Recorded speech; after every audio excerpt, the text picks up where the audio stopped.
শিক্ষার্থীবৃন্দ, ইংলিশ পণ্ডিত চ্যানেল থেকে সকলকে স্বাগতম জানাচ্ছি। আশা করি তোমরা সকলে ভালো আছো। আজকের এই ক্লাসে আমরা আলোচনা করব তোমাদের প্রত্যেকটা পরীক্ষায় প্যারাগ্রাফ লেখার যে কৌশল, অর্থাৎ তোমরা যে বিষয় নিয়ে সবচেয়ে বেশি সাফার করো, প্যারাগ্রাফ লেখার নিয়ে সাফার করে থাকো, সেইটা যেন আর না করতে হয়। অর্থাৎ একটি প্যারাগ্রাফ থেকে কিভাবে অনেকগুলো প্যারাগ্রাফ লেখা যায় সেটা নিয়ে আজকে আমরা আলোচনা করব। একটা ফরম্যাট দিয়ে দিচ্ছি, সেটা উপর ভিত্তি করে তোমরা নিজেদের মতো করে অনেকগুলা প্যারাগ্রাফ লিখতে পারবে। কোন কোন প্যারাগ্রাফগুলো লিখতে পারবে সেগুলো হচ্ছে এখানে দিয়ে দিয়েছি। তোমরা যারা 6, 7, 8, 9, 10, 11, 12 পড়ো, তোমাদের প্রত্যেকেরই কাজে লাগবে এই টপিকটা। তাহলে দেখো, traffic jam, road accident, load shedding, climate change, environment, pollution, air pollution, water pollution, sound pollution, deforestation, green house effect. তারপরে হচ্ছে দেখো, drug addiction, smoking, corruption, terrorism, political clash, তারপরে হচ্ছে পলিটিক্যাল ক্লাশ, দেন হচ্ছে hartal or strike, dowry system, street beggar, child labour. So এই ধরনের সবগুলো হচ্ছে খুবই গুরুত্বপূর্ণ। তোমাদের প্রত্যেকটা পরীক্ষার ক্ষেত্রে এই প্যারাগ্রাফগুলো অনেক বেশি গুরুত্বপূর্ণ। সেগুলো নিয়ে হচ্ছে আজকে আমাদের আলোচনার টপিকটা। তাহলে দেখো, খুব সহজেই কিভাবে উত্তর করবে সেটা নিয়ে আলোচনা করি। প্রথমে এখানে হচ্ছে আমাদের টপিকটা দেওয়া থাকবে, প্রশ্নের টপিকটা কোন বিষয় সেটা আমরা এখানে লিখবো, অর্থাৎ কোন বিষয় উপর প্যারাগ্রাফটা লিখতে হচ্ছে সেটা এখানে লিখবো। তারপরে দেখো, এখানে শুরু করবো সেই বিষয়টার নাম দিয়ে। Is a burning issue in the third world countries like Bangladesh. বাংলাদেশের মতো এরকম একটা তৃতীয় বিশ্বের দেশে এটা হচ্ছে একটা খুবই আলোচনাপূর্ণ বিষয়। It has become extremely dangerous and harmful to our life. এটা আমাদের জীবনে, আমাদের দৈনন্দিন জীবনে অনেক বেশি কি হয়, ঝুঁকিপূর্ণ এবং ক্ষতিকর। It has already grasped our society terribly. এটা অলরেডি আমাদের সমাজকে কি করেছে, গিলে ফেলেছে ভয়ানকভাবে। It is shameful and disgraceful matter for our nation. এটা আমাদের দেশের জন্য খুবই লজ্জাজনক একটা বিষয়। We cannot lead a normal life for this problem. এটার জন্য আমরা হচ্ছে সাধারণ জীবনযাপন করতে পারি না।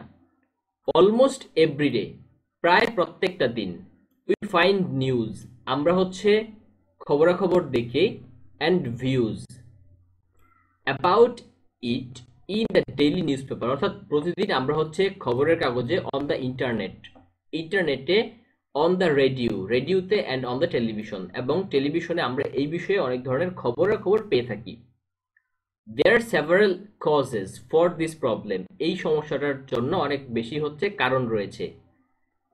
The negligence, অবহেলা, and carelessness, যত্নহীনতা, of some senseless and imprudent people are the causes of, এখানে বিষয়টা দিতে হবে। অর্থাৎ বেশ কিছু নির্বুধ ব্যক্তিদের কারণে, তাদের অবহেলা অবজ্ঞার কারণে হচ্ছে এই বিষয়টা ঘটে থাকে।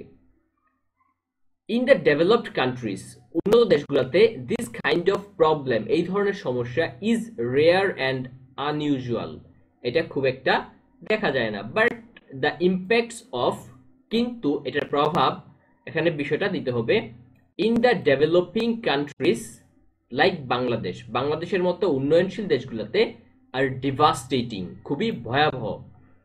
But we are not aware of taking proper steps, আমরা এখনো সঠিক সমাধান বা হচ্ছে সঠিক পদক্ষেপ নিতে এখনো কি নয়, সচেতন নই। And measures to remove, eradicate or eliminate, যে কোনো একটাখানে ইউজ করা যেতে পারে। ইট ফ্রম আওয়ার কান্ট্রি, আমাদের দেশ থেকে এটা দূর করার জন্য আমরা এখনো সঠিক পদক্ষেপ নিতে সচেতন নই। অ্যাওয়ারনেস শুড বি রেইজড, আমাদেরকে এখন কি করতে হবে, সচেতনতা বৃদ্ধি করতে হবে। অ্যামাং দ্য পিপল, মানুষদের মধ্যে। People should help the government to tackle this crucial issue in no time. অর্থাৎ খুব দ্রুত সময়ের মধ্যে এটা সমাধান করতে হলে মানুষদেরকে, সরকারকে সাহায্য করতে হবে। This should be resolved, এটা হচ্ছে সমাধান হয়ে যাবে as soon as possible, খুব দ্রুত সম্ভব। To have a prosperous nation, অর্থাৎ খুব ভালো একটা দেশ, উন্নত দেশ করতে হলে এটাকে অবশ্যই আমাদের কি করতে হবে, সমাধান করতে হবে। The government should address the problem as soon as possible to build up a better nation and brighter future for the citizen of the country that is livable. অর্থাৎ সরকারকে হচ্ছে সঠিক পদক্ষেপ নিতে হবে এই দেশটাকে জনগণের জন্য একটা বসবাসযোগ্য দেশ হিসেবে গঠন করতে। এটা টোটাল 200 ওয়ার্ড হবে। সো আশা করি এটা তোমাদের খুবই কাজে দিবে। যদি কাজে দেয় চ্যানেলটিকে সাবস্ক্রাইব করতে একটু ভুলবে না যেন। পরবর্তী ভিডিওর আমন্ত্রণ জানিয়ে আজকের মতো এখানে শেষ করছি। ধন্যবাদ সবাইকে। আল্লাহ হাফেজ।